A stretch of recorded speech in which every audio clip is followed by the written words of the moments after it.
20 and 25? More like 25 to 30 age group is. 25 to 30, more like? Yes. How many of you are under 30, under 25? Okay, so that's 1, 2, 3, 4, 5, and everybody else is over 25. Okay, got it.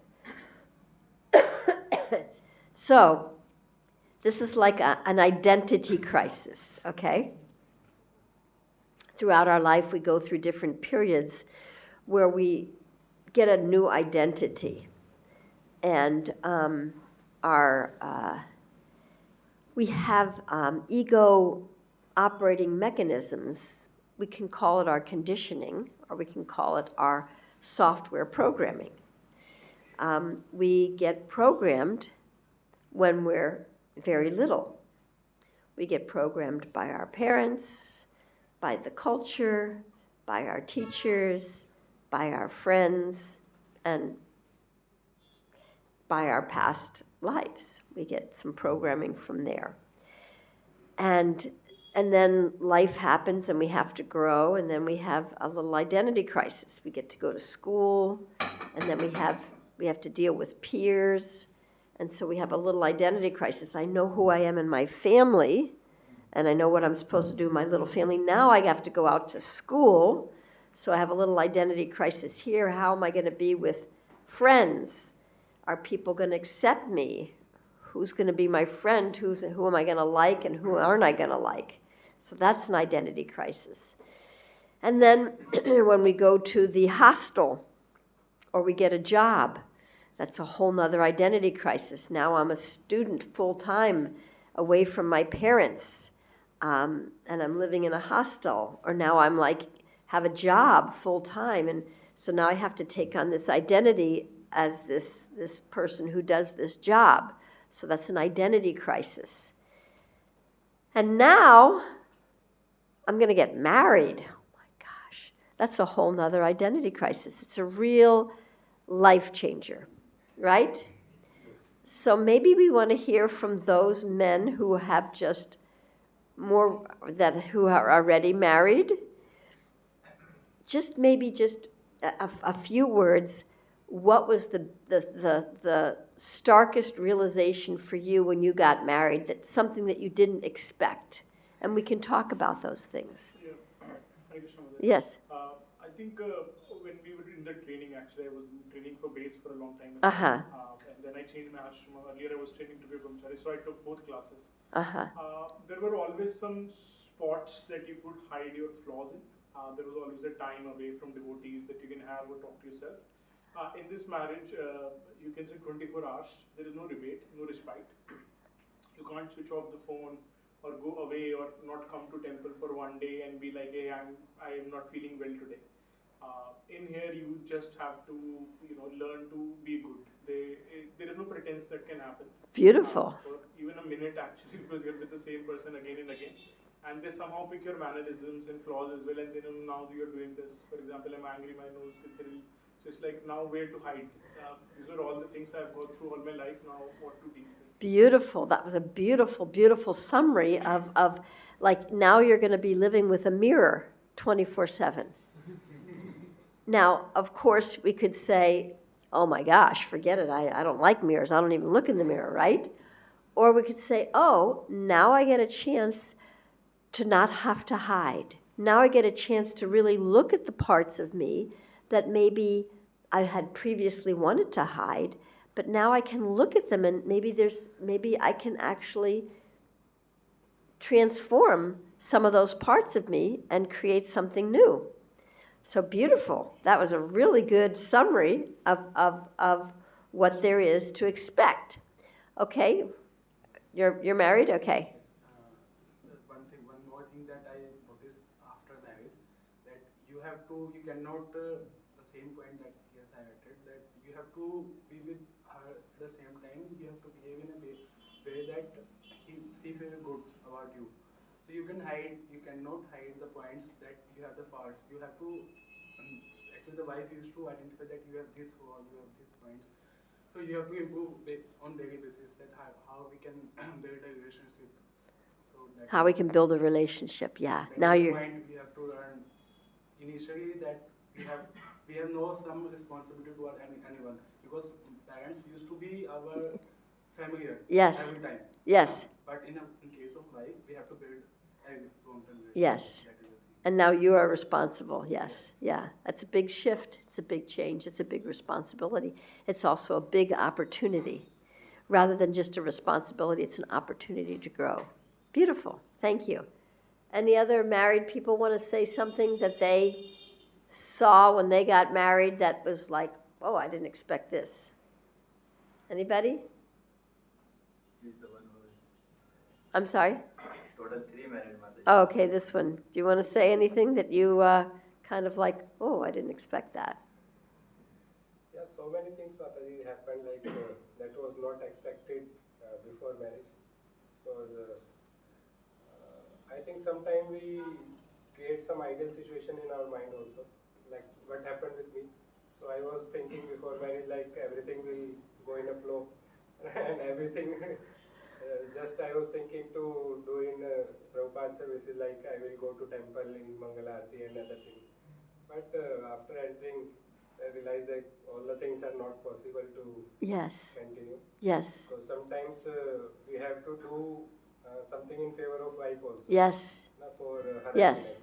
yes, So if she will be happy, then after some time maybe we can continue those services or those things. yes, So many times these things happen. yes, So yes. reality came into picture. Reality. after marriage. Reality, yes. It's a different reality. Yes. Beautiful. Thank you for expressing that.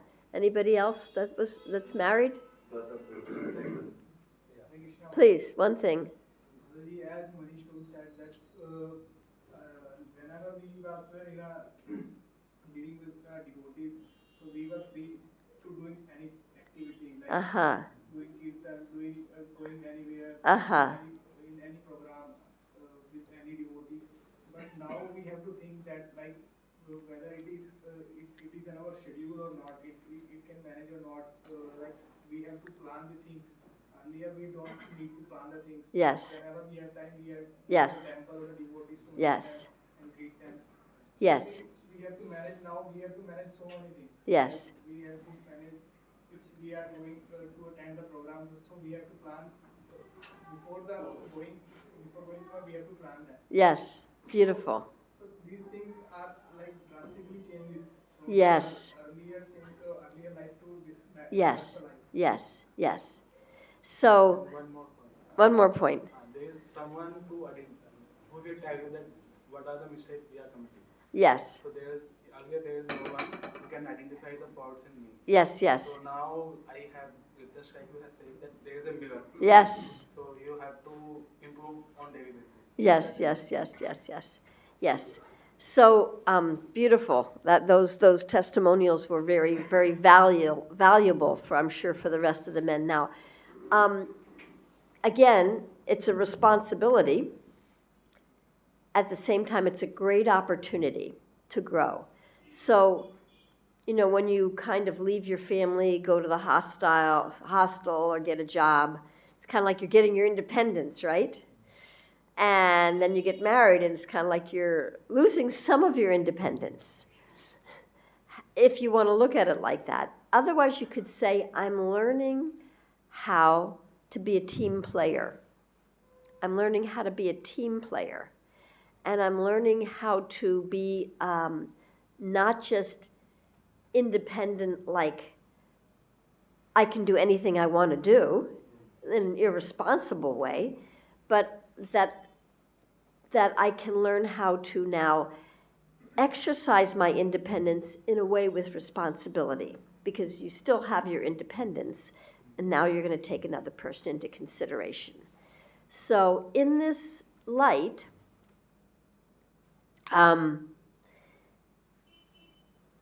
it may feel like we're losing something.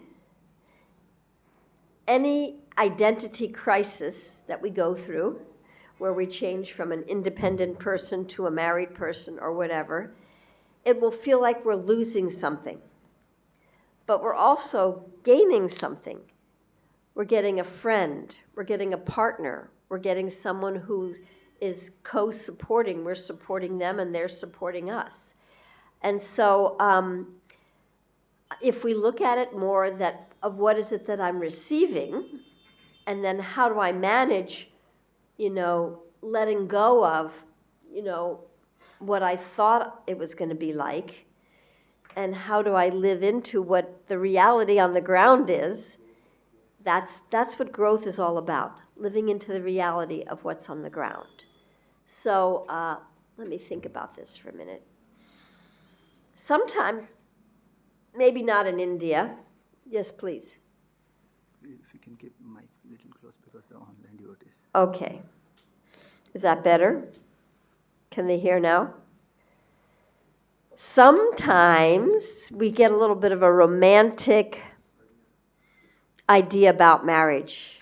Like he said, oh, everything's just going to be really wonderful. I'll just be able to keep doing all the things, and my wife's just going to support me with all my spiritual activities, and it's just going to be so wonderful, right? We get that romantic idea. Sometimes we even get that romantic idea when we come to Krishna consciousness. I'm going to come to Krishna consciousness, I'm going to chant and do service, and everything's just going to be blissful and happy, and I'm going to go back to Godhead, no problems, right? So these are romanticized versions of reality. In reality, we're here to learn and grow. We didn't come here just to have fun. We came here to learn and grow, to mature in our consciousness, to evolve our consciousness, to transform our conditioned habits and start to practice new habits. That's why we came. And so going into the Grahastra ashram is another step in that direction. Now, I'd like to say that if you haven't, the people who are married probably know this, but women think very differently than men. Have you noticed that? They think very differently than men. Men are much more, because of the way men are brought up. Let's talk about how women and men are. Little girls, when a little girl cries, oh, poor thing, are you okay? What happened? But when a little boy cries, what's wrong with you? Don't be a baby. Grow up, don't be a sissy. Right? How many of you have heard that? And so, at a very young age, men learn how to suppress their feelings because that's how they were trained. They were shamed. Don't cry, don't be a baby. She's crying, why can't I cry? Doesn't seem very fair, actually. But that shame follows men around their whole life. And they don't know how to connect with their feelings because they weren't taught to. Women, on the other hand, are, oh, poor thing, oh, what happened? So women are they're much more expressive in the emotional area. Let's say that. They're much more expressive. So now, this is not a bad thing. In fact, men can learn about their emotions and how to express their emotions. Now, of course, in Krishna consciousness, we have these negative connotations about emotions. What are they? Tell me, what did you learn in the brahmachari classes about emotions and women? Emotions are weakness of heart. Okay. Emotions are. Krishna consciousness is practical. They're what? The bhakti is practical, not emotional. That is the one thing. It's better to be logical and practical. Emotions are not practical. I think the exact word used is sentimental. Sentimental. Emotions are sentimental. Any other things you've heard about emotions? Emotions are Maya. Arrangements of Maya. I'm sorry? Arrangements of Maya. Okay. Emotions make you weak. Emotions make you weak. Okay. I'd like to dispel these fallacies, okay? Because that's really what they are. Krishna doesn't make a mistake. He gave us emotions for a reason. He gave us even our false ego operating systems for a reason. If we didn't have our false ego operating systems, we wouldn't know how to function, period. We would be vegetables. You have to have some operating system in your computer, right? You don't know any software programming, you can't even use the hardware, right? So Krishna kindly gave us some kind of a programming. It's a default mode. It's maybe some of the programmings are obsolete, but it's something to start with. He gave us emotions for a reason. What do you think emotions are there for? Does anybody have any idea? Emotion is for loving relationship. Emotion is to create loving relationship, yes. And in loving relationship, there are a lot of emotions. You can see that. We read that in Nectar of Devotion, right? Now, what is the one feeling, I won't necessarily call it emotion, but what is the one thing we avoid at all costs? What do we avoid at all costs? What kind of an emotion do we avoid at all costs? Something that is begins with a P. Something that is, no, P, the general term. What do we avoid? Something that's painful, right? Do we avoid pain at all costs? Most human beings seek pleasure, right?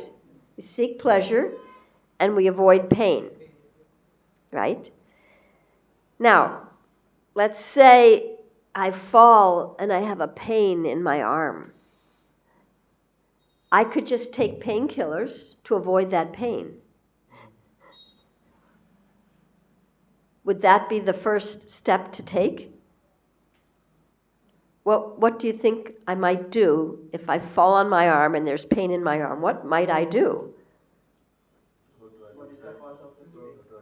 Go to a doctor and find out, like, what's going on. Is it strained? Is it broken? What's going on there? Pain is there to help us to identify that there's something that's not functioning the way it normally would function. Let's find out what's going on there, right? Well, emotions have the same role. They give us an indication something's needed here. Something is needed. Something's missing. Now, because men have been trained to be more in the head, because you shouldn't feel your emotions, so cut yourself off from your emotions. So now men, they just figure everything out with their head, right? It's not a bad thing. I do the same thing. Figuring out with your head is how I survived life. It's not a bad thing. And fixing things, we always want to fix things, right? We take a problem, we want to fix it, we want to figure it out and fix it, right? How many of you like to do that? How many of you like to fix problems? Okay, I'm going to give you a big, major clue that will help you in your married lives. Emotions are not a problem to be fixed. Emotions are not a problem to be fixed. They're an indicator. Just like when we get in the car. We hear this ding, ding, ding, ding, ding, ding. We're driving ding, ding, ding, ding. That is such an annoying noise. Ding, ding, ding, ding. I hate that noise. Where's that coming from? Cut that wire. I fixed the problem. Okay, no more ding, ding. Whoops, I had an accident. I went through the windshield. Emotions are there to give us some information. Emotions tell us that there's some need that we have that's either not being met or it is being met. When we're happy, our needs are being met. When we're upset, there's something that we need that may not be being met. So when you can be curious with your to-be or spouse, when she's crying or telling you something with great emotion, yeah, there's something really going on here. Be curious, what's going on? You seem really upset. What do you need? What do you need? How can I support you?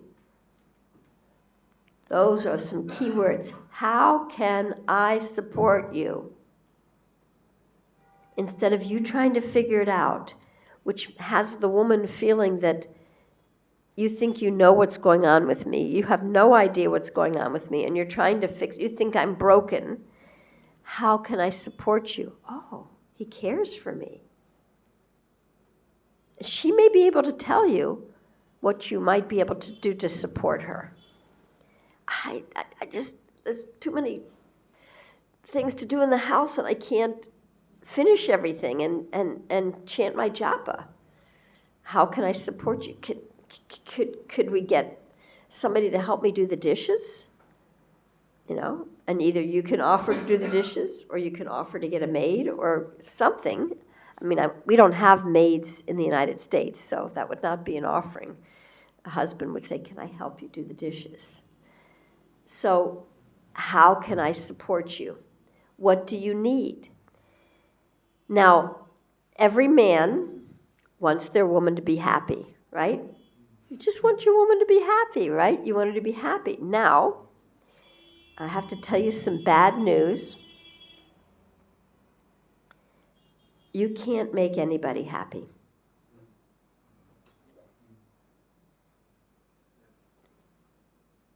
You might want to look at what you're unhappy about.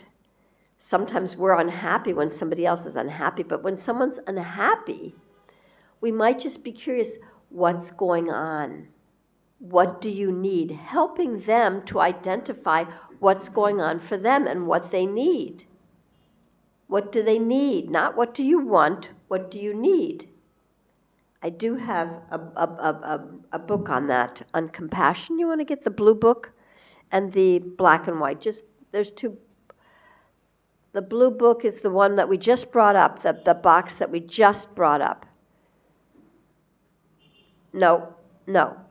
It's inside the box that you just carried up. Yeah, it's already open. You just slip your hand in and pull one out. The box that's open? Is that the box that's open? Okay. And then there's the bag that we brought. Is it open already? Don't take the straps off. Oh, you already did. Okay, that one. And then in the bag, there's the other black and white. So, the blue bag, anyway. Oh, here it is. Okay. So in this book here, I talk a lot about feelings and needs. I even give you a list of feelings because generally, we don't really know too much about our own feelings. We've got our feelings vocabulary, something like happy, sad, angry. That's about it. That's our feeling vocabulary. And angry because we've suppressed our emotions for so long, like a pressure cooker, so then the only one that comes out is psh, when you can't take it anymore.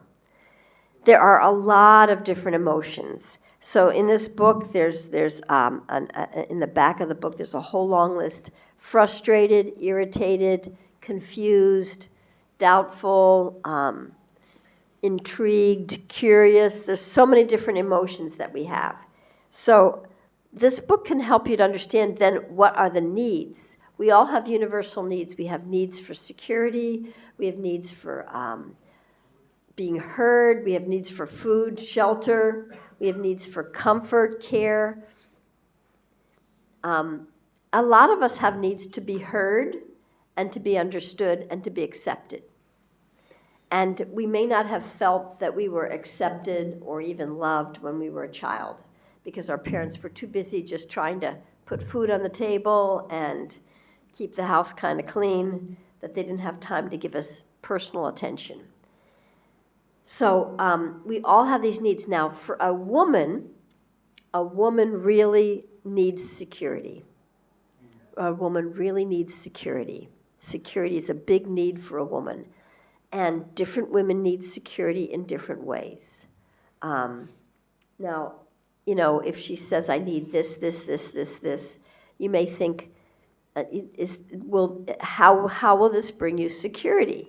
You may want to see will this bring you security? That's why some women need the financial aspect thing. When you get married, everybody checks your whole financial background, right? Are you going to be able to provide for my daughter? Financial security, right? It's a certain kind of security. But even more than the financial security, the emotional security, just I'm here for you. I'm here for you. I'm here for you. If you need me, I'm here for you. How can I support you? And sometimes just listening to your wife tell how she had a rough day. I know I worked for the temple president at one time, and he liked to fix things. And I said, look, I just want to tell you something. I don't want you to do anything. I don't want you to try to fix it. I just want you to listen to what I have to say.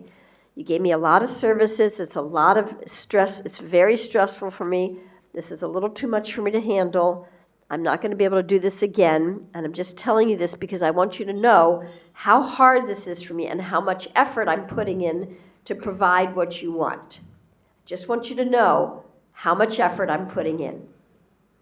That's all. You don't have to fix anything. I just want you to know that. So sometimes the woman just wants you to know that she had a hard day, and it's hard to stay at home and maybe take care of kids or run around or deal with in-laws or whatever it is.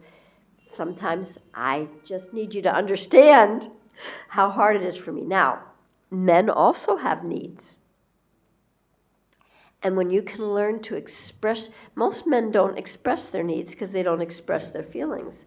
We're not, even women, we're not in touch with our feelings and our needs. When we can get in touch with them, it really prevents a lot of the wars. Because wars are all about strategies. So let's say we have a need to eat, right?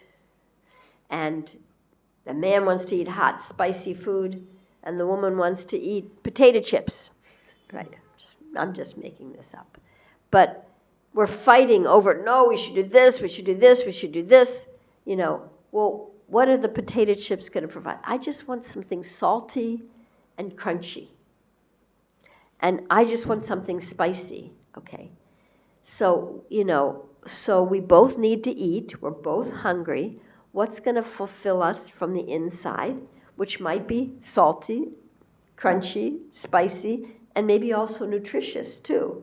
What could we find? Could we go to a place that has all of those things? Then we don't have to fight over the strategy and everybody's needs get met.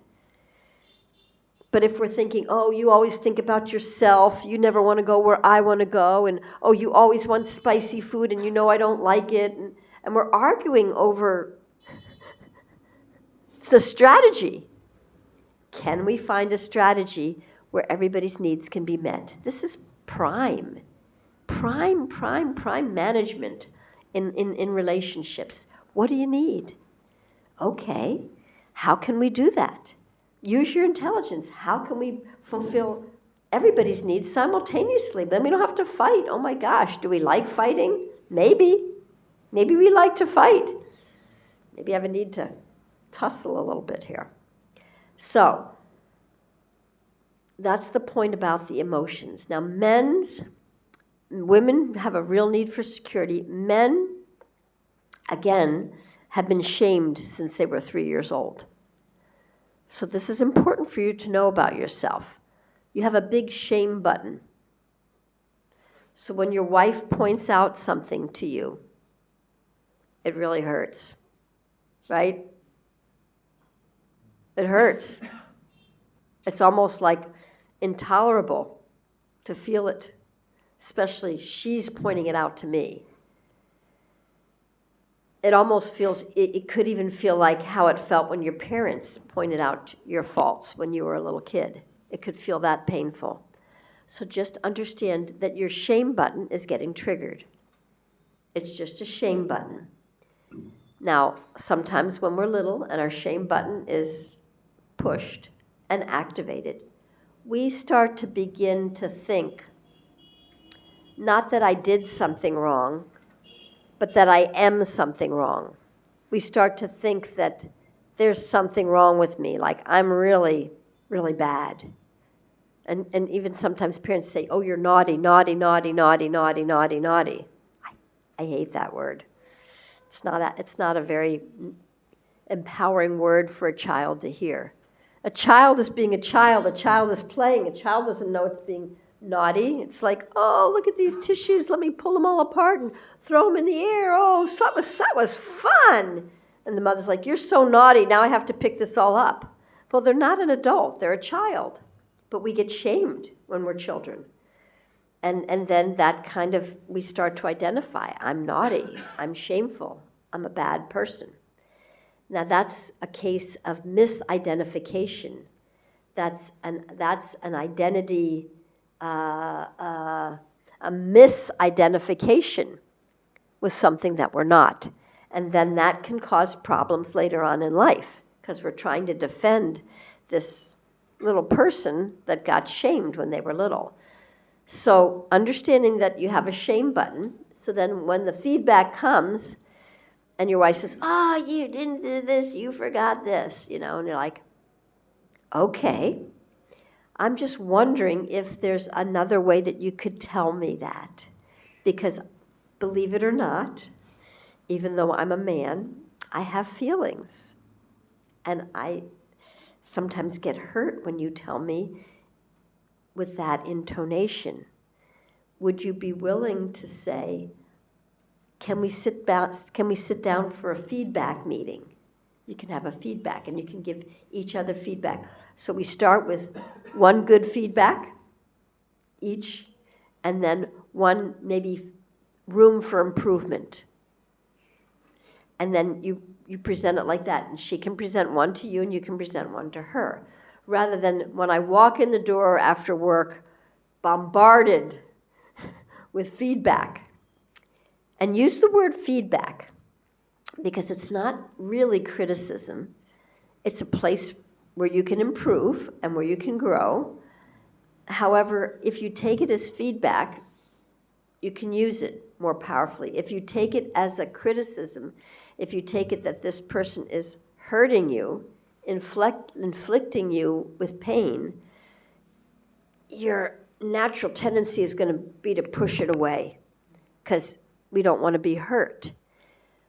Whereas if you say, okay, we sit down, we're going to have a feedback time, and you give each other feedback, you can actually learn and grow from each other. You can be mirrors for one another, and it can be like a special time where you get feedback. And we're going to just do one a day.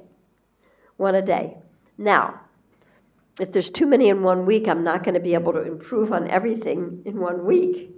So maybe, one a day, once a week.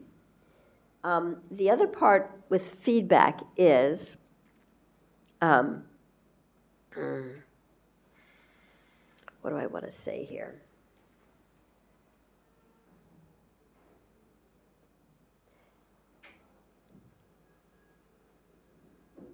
We want to take the feedback as a gift, not as a blame or a shame. When we're blaming another person, we're just throwing our pain on another person. So if it feels like the woman is throwing blame on you, then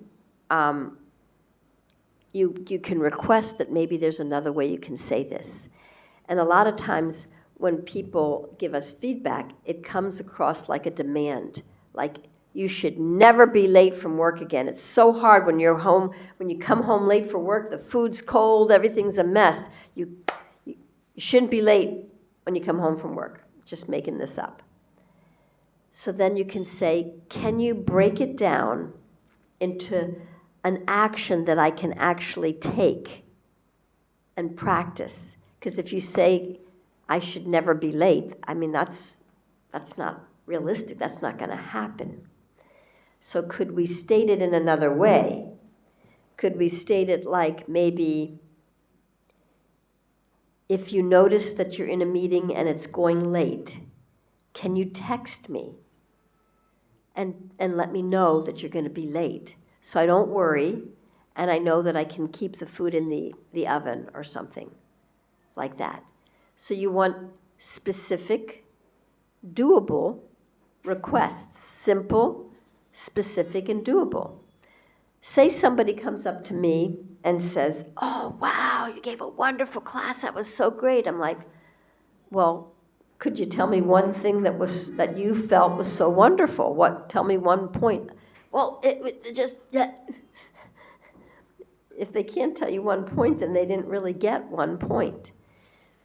Or somebody comes up to me and saying, "You're so mean." Okay, I can't really do anything with that.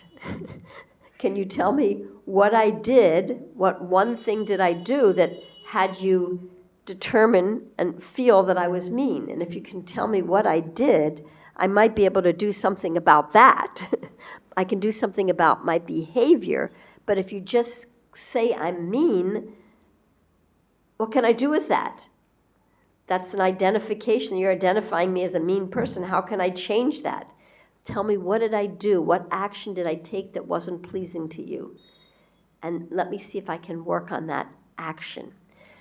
So that way it's easier to take the feedback because we're taking it as feedback on our actions, not on who we are. It's not a character judgment. It's not a condemnation. Does that make sense? So those are just some little tips. And communication is so important. Keeping the avenues of communication open between the husband and the wife. I noticed that seasoned husbands, when you ask them, "Oh, can you do this?"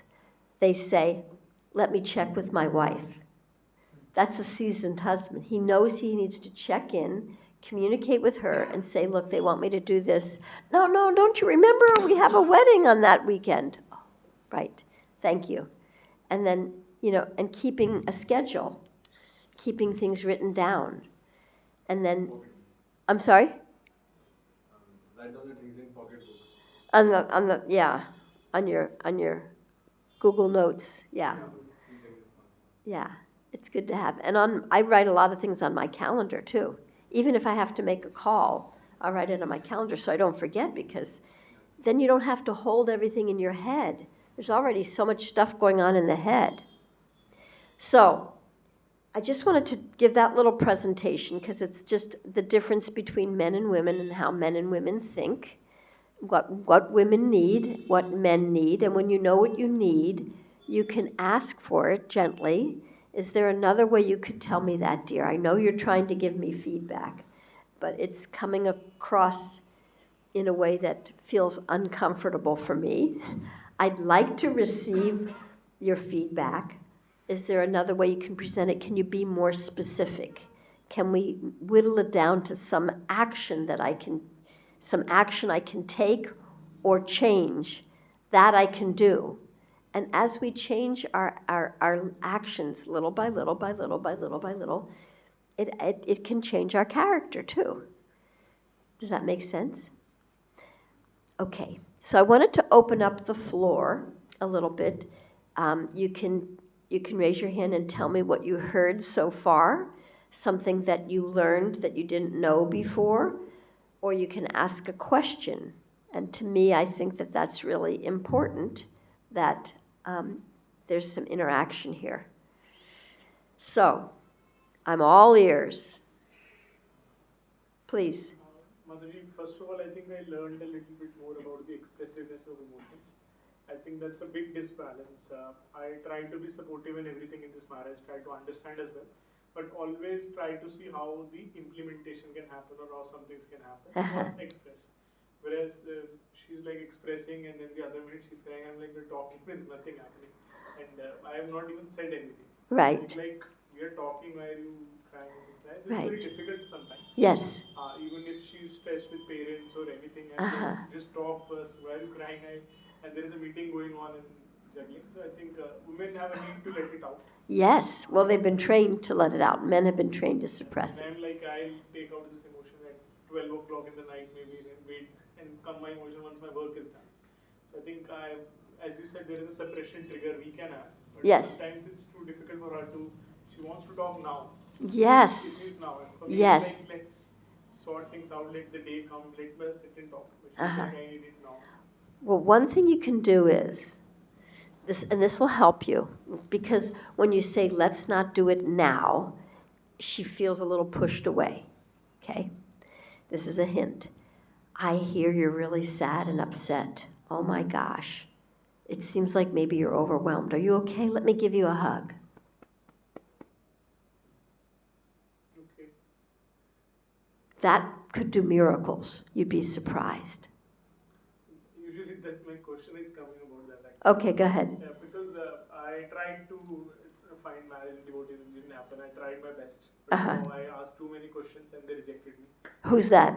In the devotee circle, I tried to get married like that, but then my parents. You tried to get. Married.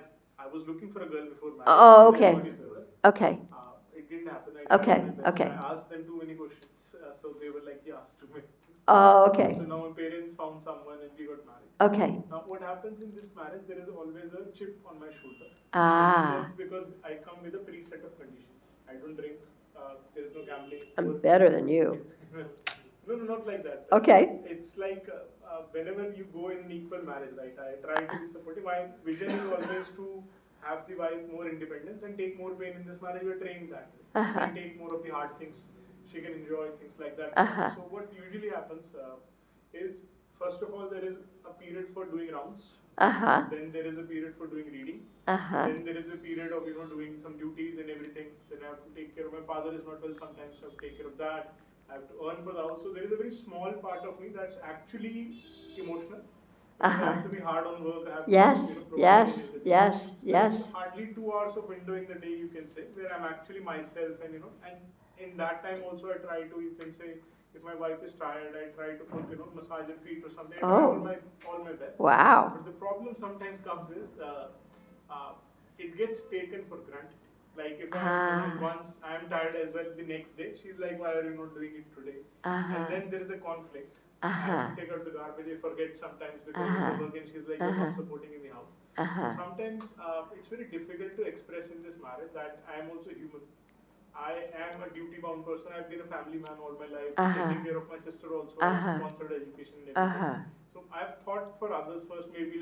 Maybe after 35 I'll live my life, but first I need to do my practice very solidly.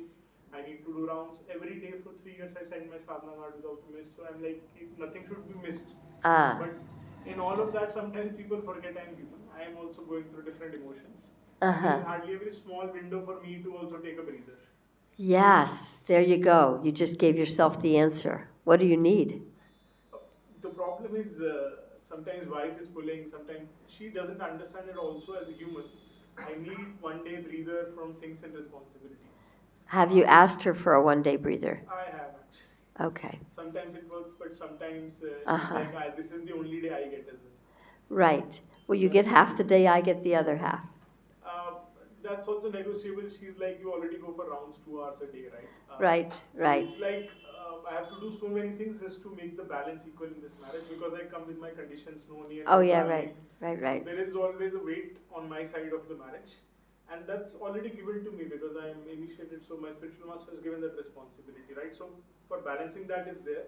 So there is very less I can express and demand sometimes in this marriage. No demands. Yeah. How long have you been married? 1 year. Okay, 1 year. Okay, that's So good. it's new. It's very That's new, good. the That's part- good. That's good. Yeah, but it's very difficult to sometimes put demands up because there is already too much I'm asking. Let's not use the word demand, Okay. okay? Because a demand feels like a pressure. Now, you already expressed, I have to, I have to, I have to, I have to. So all those things feel like a demand. I have to chant, I have to do this, I have to take care of my father. So you have a lot of responsibility on your shoulders. You've taken on a lot of responsibility. You've learned from a very early age to take care of others before you take care of yourself. That's something within you that needs to be shifted, first of all. What's it going to take for you to take care of yourself a little bit? What is it that you could do simple things that you could do that would give you just some time and space for yourself? Do you worry about other people a lot? Do you worry about your father? I don't spend too much time. I just spend time in action. Okay. Just Okay. I am not stressed or depressed or Okay. anything about Okay. it. You're I'm initiated. like, this is got served to me. I Okay. just have to take care of it. Yeah. Nothing else. Are you initiated? Yes. Okay. All right. So maybe instead of using the word I have to, you could use the word I've chosen to, just to remind yourself that I'm choosing these things. These things are important to me. Chanting is part of my time with myself. Maybe when you're chanting, pray more deeply. Krishna, help me to learn how to take care of myself. Help me to find a system that's sustainable for me and my wife at the same time. Pray. Pray like this. Like really use your japa also as a time of self-reflection and meditation. Maybe even write in a little journal. 10 minutes in the morning, 10 minutes in the evening, just to give yourself a little time. Are you getting enough sleep? 5 hours. That's usually been since childhood. I have got less sleep. Okay. That works? Not really? Are you tired? Not really. I Okay. just sleep a lot on Sundays. Sometimes in the afternoon I take the break. Okay. And after this class, usually I go and take a 4 hour sleep. And it works for me. Okay. Okay. You catch up once a week. Okay. Yeah. So, maybe you could sit down with her and get more clarity. Okay. These are our days off. What would you like? And this is what I would like. Can we find a way where both of our needs can be met at the same time? Just ask us a question. I think the conflict a little bit comes is what I presume is needed. For example, her parents need time sometime. And I go and take care of them also. Like if her parents are There you go. and she's like, I didn't ask you to do. Yes, I'm there like, you go. that's your extended need. I'm Okay. taking care so you don't have to. But that's you not taking care of yourself. You're not a bad person. But then you're not taking care of yourself, and then she said, I didn't ask you to do that. Yeah, she's like, my intention is that she's a working woman. Uh-huh. I am software engineer, so I stay at home. Uh-huh. I help with mates also. If Okay. she's not well, she Okay. wants late, so I Okay. get things prepared. Okay. Okay. I am like, what else would a person do? Just support, right? If she wants to go for a drive, we go for a drive. Okay. But the problem is sometimes I don't want to go. I still do it, but it can't be repeated every 7 days. Yeah, can we do something besides going? I need a little variety in our exchanges. I know you want to go for a ride. Can we do a little variety? Can we go for a walk? Can we go to, just let's make a list of variety things. I know you like to go for a ride. Let's think of different things that might fulfill your need and mine simultaneously. That's the part that's having difficulty sorting out in the marriage. And but you haven't expressed it like that yet. I have tried. Really? But the problem is she's like, this is what I want. And only once a day I'm demanding. Which is true actually, because 6 days I'm working and I help very less in the house sometimes. During the weekdays, I help with the maids and everything, but I can't always buy groceries and anything. Because she's working, so she gets tired sometimes. So I try to support emotionally. If she's eating, I will pick up the utensils. Hey, you sit, I'll put it. But the problem is these things. Some days I need myself, and I also have bad days as a human. Yes. Those bad days go on very long actually. You can do this, you do that. For me, it's like I have not even started my life expression with my family and you, right? It's a very hidden part of me. If you don't know how many devotees I meet, what gives me real pleasure, right? Sometimes I read about Krishna Katha and I'm very happy. She doesn't even realize that why I'm smiling or why I'm remembering a particular, because in our life I try to see that what is the scriptures, what is a good situation in scriptures that can help me. If I'm in trouble, how can I see the Lord? So that's the only thing that gives me solace. And now it's very difficult for her to understand that how someone can derive pleasure from this. The other day I was like, it's very difficult providing for family. Then I was reading about a pastime where a Brahmana crossed in the Gita that, that Krishna provides. Oh yes. Yeah, he carries what you lack. He carries what we lack. Yeah, and then he's also like he'll send someone. This is incorrect. Right. Krishna will not come himself, but Krishna came himself. Krishna Balram Yes, provides for yes, it. yes, and they then had he the realized- beats on the back. Yeah, and I was just smiling, and she didn't even realize. Like she's like, "What are you thinking?" I'm like, "No, I was remembering some pastime of the Lord or things like that." That's the only thing that gives me solace. Yeah, Because yeah. Everything else is. Did you ever responsibility. ask her, do you want to hear the story? I told her, but she's okay because she's like not very interested. She comes to temple a bit, Okay, but she's Okay. not very keen. She's okay, doesn't feel that Krishna is the real provider. She's Okay. like you have to just do, and okay, God is there for faith. And things okay, like that. okay. And I don't mind that. Okay. I'm okay with all those things. But Yeah. sometimes it's very difficult to. I don't want her to completely understand me. It's just that even if she gives me a breather, I'll just pick up myself and go on that. Well, I would suggest that you don't take care of her family if she didn't ask you to do that. For the time being, you don't have to take on more. See where you can take care of yourself so that it doesn't impinge on what she needs.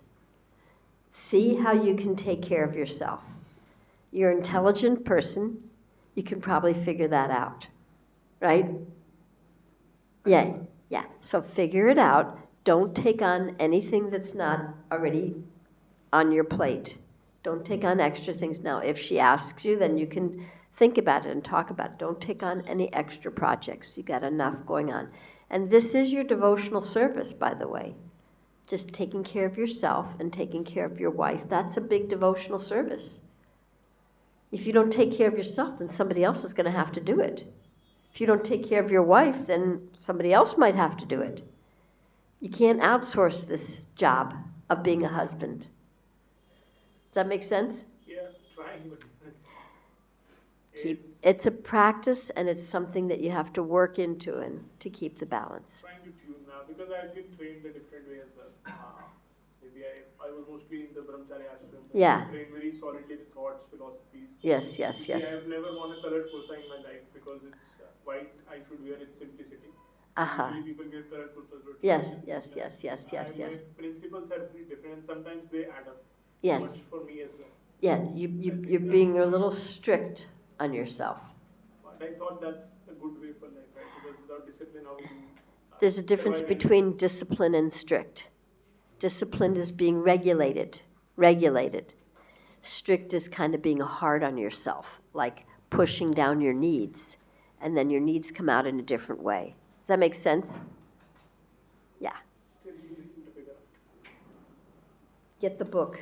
That may help you. All right. Other thoughts, questions? One Please. thing, Yeah. You mentioned that if someone, let's say my wife, identifies some faults in me, that I have to understand that it is not in me. It's my nature, and I have to improve that. That's the one point you have mentioned that I can work on. Yeah, it's not your nature, it's a habit, let's say. It's a habit. That can be changed. Yeah, habits. We get habits by practicing them. We can get new habits by practicing new things, yeah. Okay. That's the thing I. That's what you got. Thank you so much for that. Anybody else want to say something they got? Go ahead. Thank you, Mataji, for the wonderful class. And the very striking point was that regarding the emotions, you said that emotions are an indicator to fix up some problems. Like Need, not a problem. Need. To fix up some need. Uh-huh. That was very striking point, and how to harmonize the relationship between, like we have to give some time to each other for the feedback and all. Yeah. They were really nice. I haven't got married. I'll be getting married in coming 2 months. Wow. So, but from last 4 5 months, I am in communication with my fiance. Uh-huh. So what I find that the mindset of girls and boys, they are totally different. Totally. And and it's very hard to understand. Like they are more into the dresses, and if they want to get me stitch my dresses, so they'll be every day, or like in a month, out of 30 days, 25 days they'll be saying that go and stitch that out, go and buy that dress, and we are just like I have to complete these things, I have to do Right. Regarding marriage, if I say that the women are more concerned into how will be this dress, how will be that dress, And being a male, what I perceive that how after marriage I'll be settling out all the things, how I'll be balancing out all the things. I'm more keen into that. Right.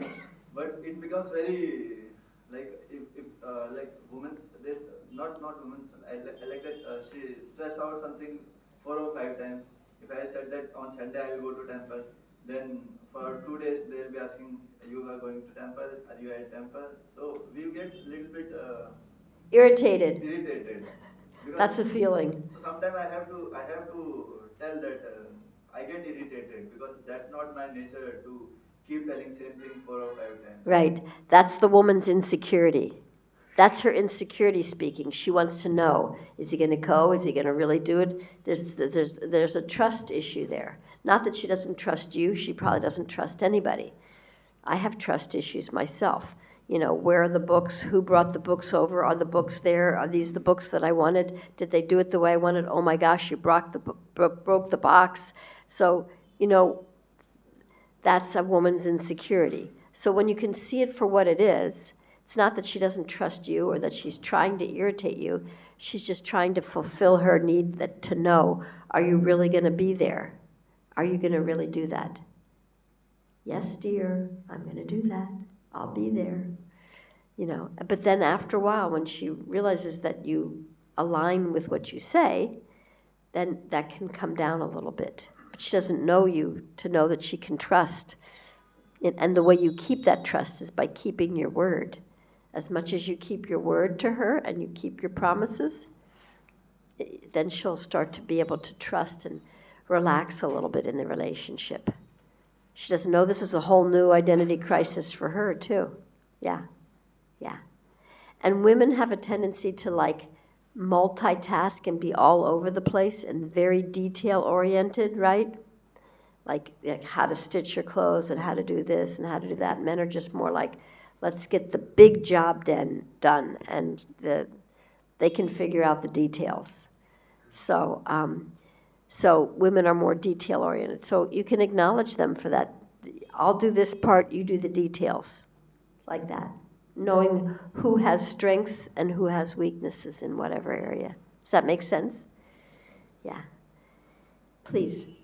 Thank you, Mataji. So you were talking about feedback communication. So it was very striking to me. Generally, with someone we are so much close and living for most of the time, we generally avoid getting feedback and all.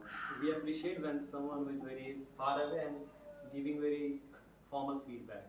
But when it comes, someone is very close, it is like informal and personal feedback. Yeah. So it gives a scratchy thing. Yeah. Feels a little uncomfortable. Yeah. So this is means your avenue of communication that you talk, that we should talk, and by this way only we can improve and work on it. So Mataji, carrying over the question what Prabhuji he was talking.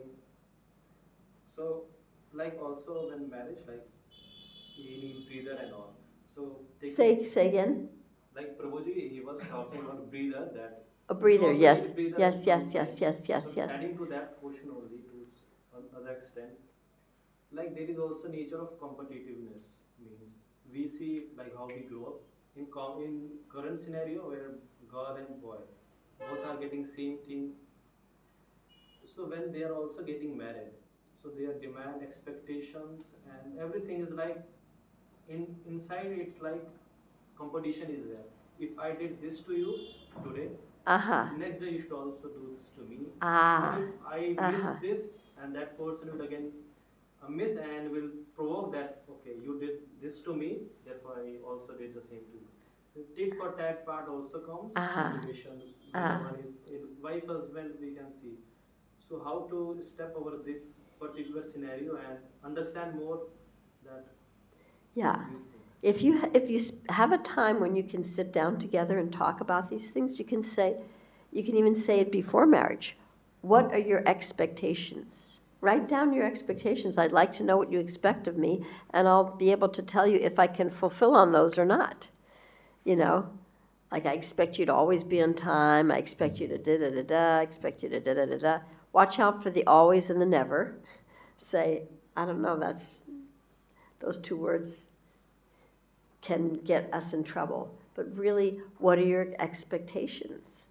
You know, a lot of times when we get married, a man is looking for someone who treats him like his mother treated him, because that's his mother or his sisters. That's his experience with the feminine. And a woman is looking for how her father or brothers treated her, you know, either negatively or positively. She may be expecting somebody to be harsh because her father maybe yelled, or she may be, and then if somebody's not yelling at her, she may feel that she's not getting the attention because that's the only attention she got from her father. It's very convoluted. So what's happening in the moment is not just about you, and it's not just about them, it's about all their whole past, your whole past and their whole past. You know, how were you treated, and what's your expectation of how people should treat? People should talk softly, people should take responsibility, you know, what are your expectations? So it's good to like kind of look at those and talk about those, and then you know, just be open and honest with one another, little by little by little. You're not going to work it all out in one day, because one week you're one way, and the next week you've grown and you're a little different, and then you're grown, and then you're a little different, then you're grown, then you have a kid. Oh my gosh, that changes the whole paradigm shifts when you have one kid, then you have another kid. Oh my gosh, now you've got a whole nother paradigm. So it's not stagnant. It's not like, okay, I got it handled, I completely understand her. No. And another thing, this is a hint, have her keep track of her menstrual cycle. That week is a week when you want to be very gentle and very kind. Just know when it's going to happen, and don't take it personal, because it's hormonal. It's really intense. You guys got testosterone, that's pretty intense for you. You know, we've got our thing that goes on here. I remember getting my period, and like my blood was curdling, and I was so angry about these little things. And then a few days later, it's like, why was I so angry? That wasn't any big deal. Why was I so angry? So it's hormonal. It's like actually a drug in your bloodstream. So you want to really keep notice of that week, and give extra time. Previously, women would be put in another room, not because they were contaminated and you got to put them over there, but because actually they need more rest and more time to process, because all of their pained persona is coming up in that moment. All of the pain from all of the past lives and this life, it comes up during that monthly cycle. So don't take it personal. And you can learn something from it and learn how to work from it. But just really having an understanding of the machinery, the female machinery, the male machinery, understanding, and then working with it, managing it.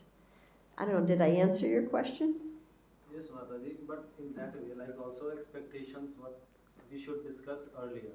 Everyone is very idealistic before that. Yes. Our expectation is yes, and both are like different poles. yes, We have yes, different sets of yes, expectations. yes, It yes. comes to negotiation, that deal that we do. Yeah, yeah.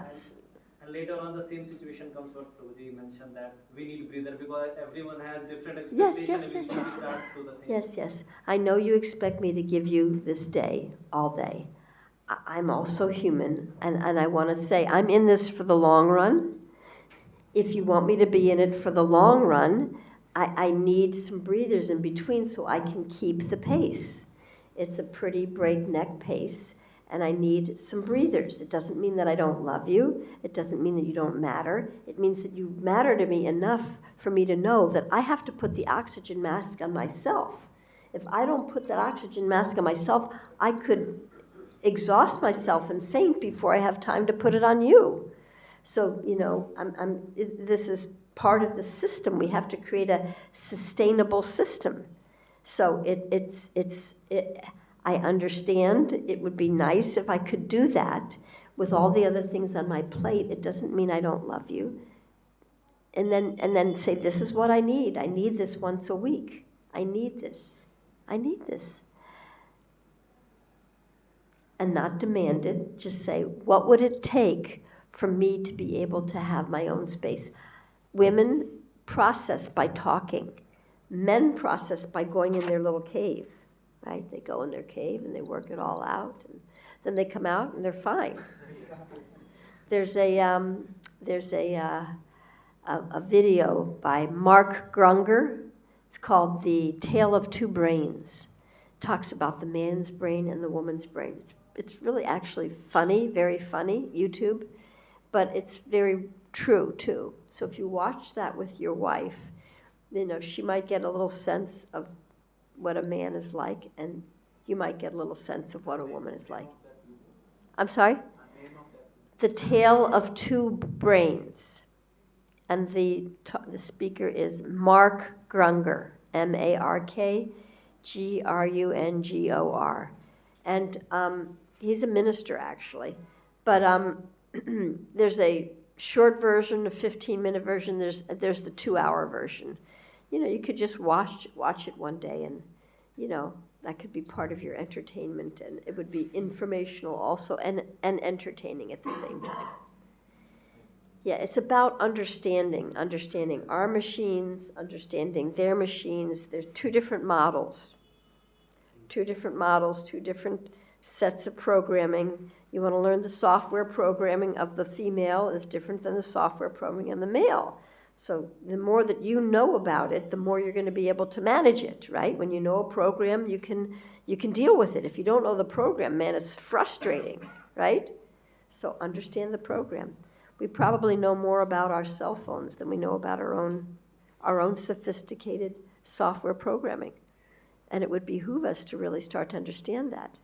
Yeah, I have books on that. One small question. Go ahead. If anybody wants to. Anybody else have a question? Let's.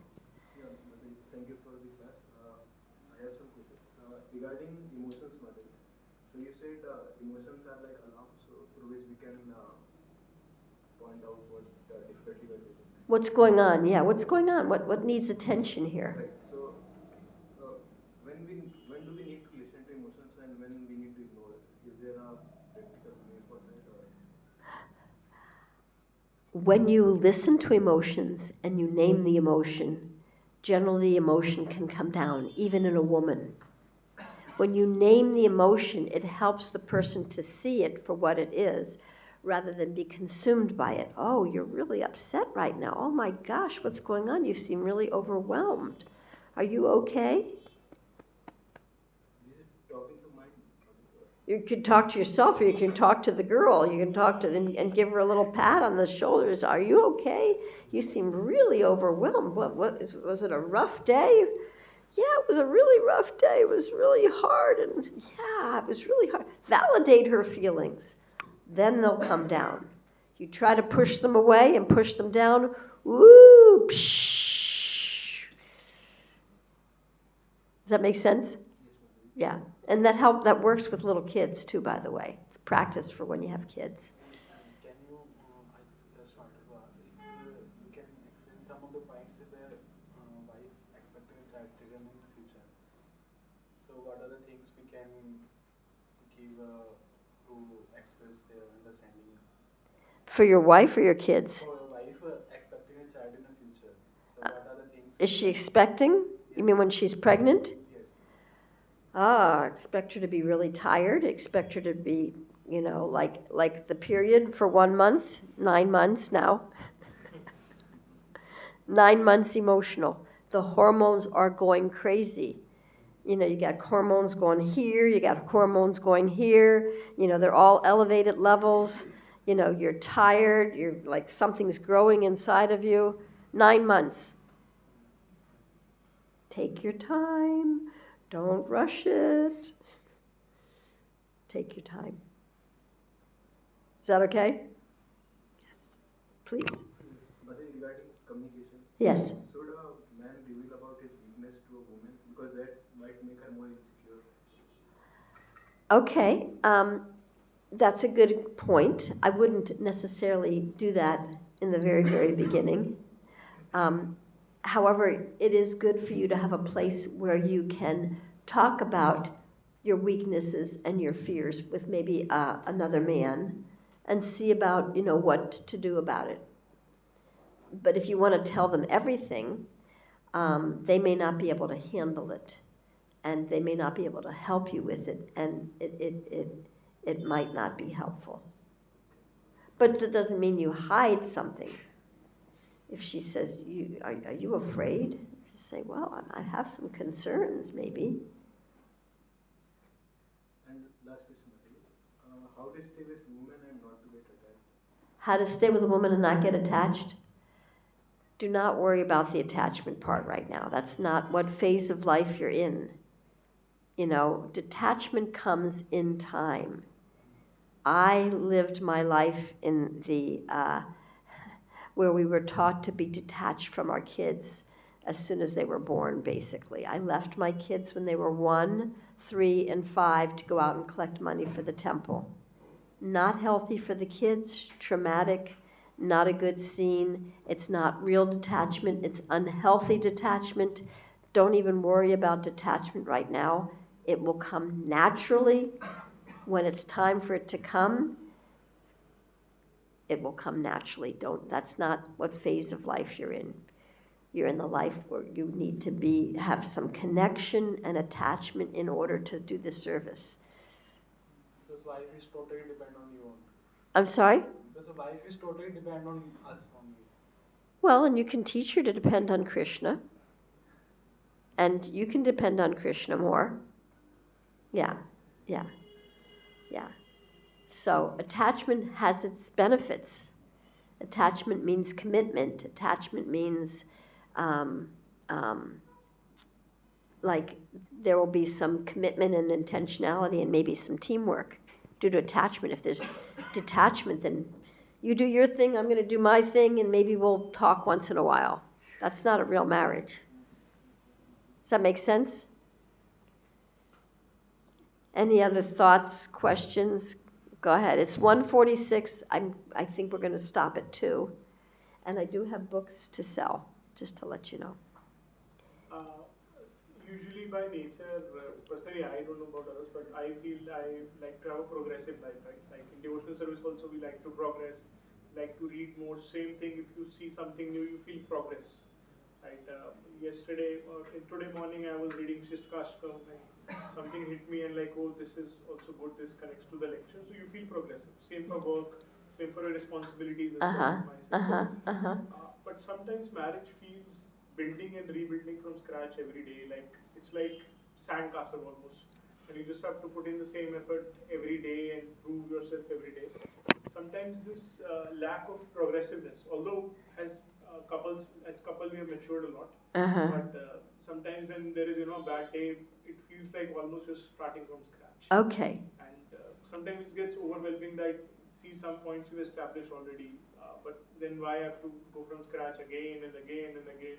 It feels like a too much repeated cycle rather than progressing and Okay. having, for example, if you talk, it should be settled once, it never gets settled, right? It springs up in different ways and then we're like into that cycle again and then we're like, it's difficult. So let's look at this perspective. Okay, so progressive.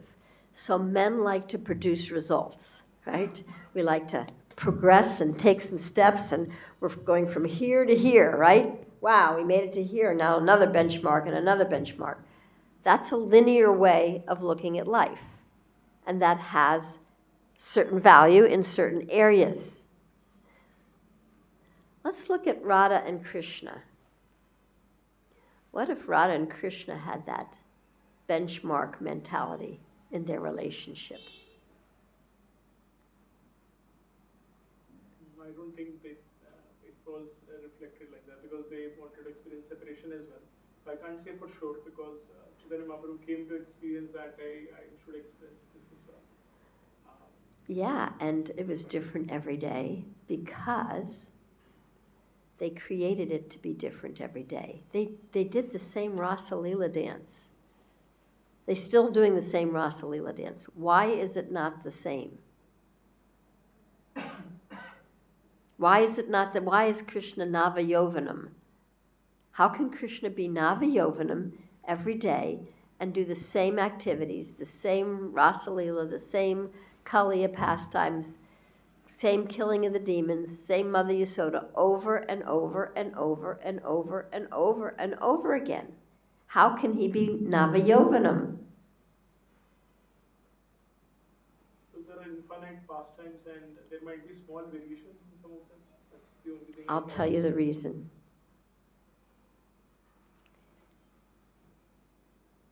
Because they forget that they had the pastimes.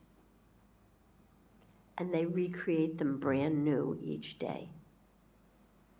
So each day is a brand new day. But if you're looking at it like, oh, we talked about this already. Oh my God, we talked about this already. Can't we talk about something different? And it's not going to seem new to you. But if you take it as a brand new and listen to it differently, like what can I hear today that I didn't hear yesterday? What could I learn today that I didn't learn yesterday? What could I say today that I didn't say yesterday? What could I express today that I didn't express yesterday? What would make it new? Now, a lot of times, the conversations may be repetitive because we have programming that's repetitive. So if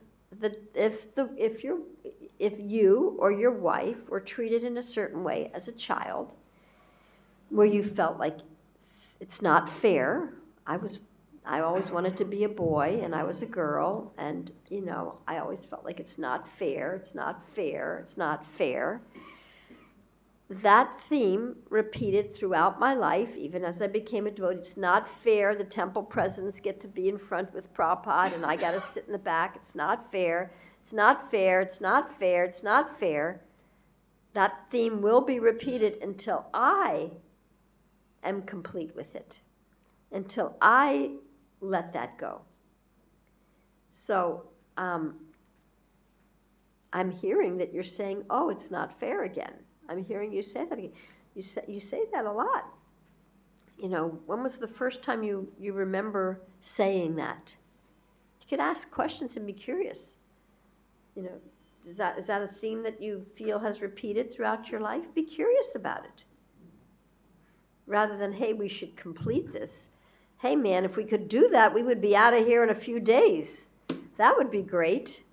We're all repeating stories over and over and over and over and over again until we're complete with them. You have your own stories. You men have shame stories. I'm shameful. I'm no good. I shouldn't feel. It's wrong to feel. I shouldn't express my emotions. I should figure it out in my head. I should be smart. All these things that were told to you when you were a child, they're repeating in your head again and again and again. They run you. They control you in your life. And your wife might be saying, oh, you just keep doing the same thing again. I tell you this and you just walk away like you don't care. And now you just keep walking away. You're doing the same thing over and over and over again. Could we have some progress here, Prabhu? We will all repeat our habits until we actually discover what they are. And then we have the opportunity to create a new habit. But you can't put a new habit on top of the old habit. You have to look at the old habit, and this is where feedback comes in. Oh, yeah, you're right, I do walk away. You're right, I do avoid conflict. Yeah, I don't like conflict. You're right, I do avoid it. I wonder why that is. Be curious. Why is that? Rather than, there's a problem, should be solved, should be off my plate. Too much responsibility. Oh my gosh, just get that off my plate. Get off, finish this, complete this project. I'm a recovering workaholic. I was very project oriented most of my life. And you get a lot of things done. However, relationship is not a project. It's never done. Because it's a relationship. And it can be dynamic when we're curious. Oh, we're having this. I think we had this conversation yesterday. Maybe there's something that isn't complete about it. And again, you can't make your wife happy and you can't make her complete whatever experience she's had in her childhood, or your own experiences, and you may need support to do that. But be curious. Okay, I thought we talked about this. I guess there's more there, huh? Okay, so what more is there? Be curious. What's the big deal? Because I can't get a result. We're addicted to those results. That dopamine rush. When we get the result, yay, I won! Shh, dopamine rush, dopamine rush. We're addicted. We're addicted to those dopamine rushes. And we like the emergency mode. That adrenaline feels really good. And probably some testosterone feels good too. Yeah. And those emotions and those hormones and those chemicals are not us. But they can control us if we let them. Or we can just be curious. Does that make sense? Yeah, for sure. Okay. So I'd like to just talk. Okay, you have one more question? One last. Go ahead. Mataji, you said in some question answers like that we have to keep a note of our spouse menstruation cycle. Yeah. Be very humble during that particular week and Loving. loving. But earlier there was a custom like that. They were in separate room and they don't used to cook and they don't used to clean or do Right. anything. But nowadays, like we are living into a nuclear family. I know. There isn't any joint family I know. concept. So if we talk about in practicality, like what all things we can do and on what all things we can compensate. Make it easy for her. Like, let her get extra rest. Extra rest is so important when you have that. Maybe take her out to dinner or something, like that. You don't have to cook. We'll celebrate once a month, We have DDs at our home, so Yeah. then we have to make price of offering to DDs also. Yeah, you could make a simple offering. You could make a dried fruit offering. You could do something very simple. So should we restrain them from making some offering, or we should, like we have to go What to our deities office do you to- have? Jagannath Baldeswara. They're pretty lenient. I don't have deities. I never had deities because it's a big responsibility to have a deity. So you've got a wife and you've got deities and you're going to have kids. Why do we keep putting so much responsibility on our life? It's so much work. People have a lot on their plate already. I have pictures, and my pictures are very lenient. My family, they are not devotee, but when Jagannath ji came into my home, so because of the deities, on many things, like my parents were very strict, like they'll be eating non-veg, like they'll be eating with onion, garlic and all. But since now deities are there at our home, so in any function and all, they are agreeing to compensate all other things. So can your mother help during the period time? Yes, my mother is there, but like they are also. My father is retired. They are traveling from here and there. Okay. Well, I am not the Pujari authority. I don't have deities for that reason. I have pictures. However, there is leniency, and Jagannath, Balaram, and Subhadra are pretty lenient. You can find out. You can ask to different people, and take what works for you. Make it workable. If it's not workable, it's not sustainable. You're just adding more problems in your life, and there's enough already, right? There's enough just being a soul in a human machine. That's a big enough thing to deal with. Yeah.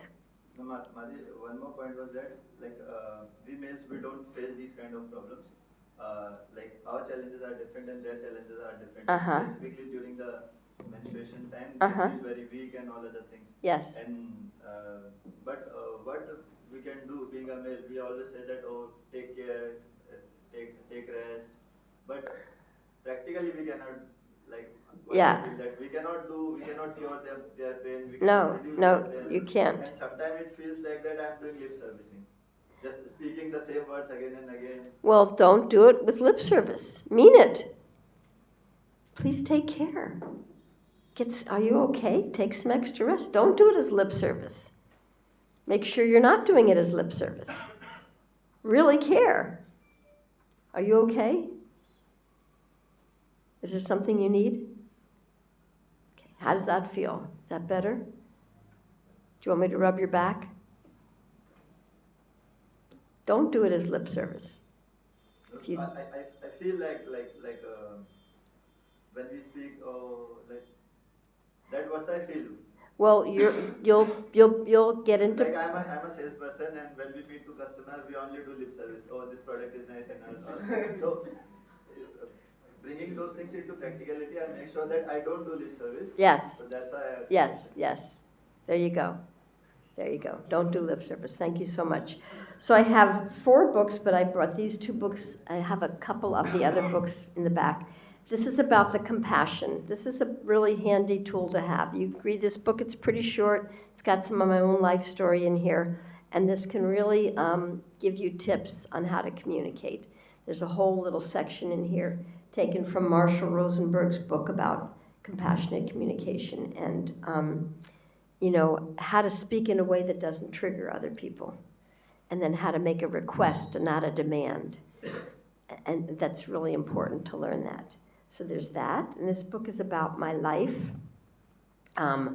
how I became a devotee, how I was fanatical, how my parents didn't like that, how I was kidnapped and brainwashed, and how after years I was able to reconcile with my parents. And this is a quick read. It's a true story. It's my side of the story and my mother's side of the story. So this one is 400. This one is 300. If you buy them together, it's 600. And then I also have a couple other books about the mind and the false ego and the anartas. It's a set of 2 books. Those books are 800 each. So anybody who wants to get those, I have a few here, and then I have more downstairs if we need to get more. But I will sign them if you want. This is the one. This is on the mind and the false ego, and this is about the anartas. These are pretty substantial books. I put all my mistakes in all these books, so you don't have to make the same mistakes. These books are really deep, and they take a lot of time to understand. These ones are a little bit easier to understand. But I put a lot into these books. This is about the mind, false ego, and your operating system. This is about the anartas, which I just call habits because they're just habits. And if we stop calling them demons, then maybe we won't feel demonized by our habits. We'll just say, oh, yeah, I have a habit of doing that. How can I change that habit? So, who's ever interested, please come up. I'm here to sign. And thank you so much for your time, for your attention, for your questions, for your thoughts, for your commitment to growth and development, and to Krishna. Thank you so much. Vanchakalpachubhyascha, Kripa Sindhudeva Patita Nam Pavanebhyo, Vaishnavebhyo Namo Namaha. Hare Krishna.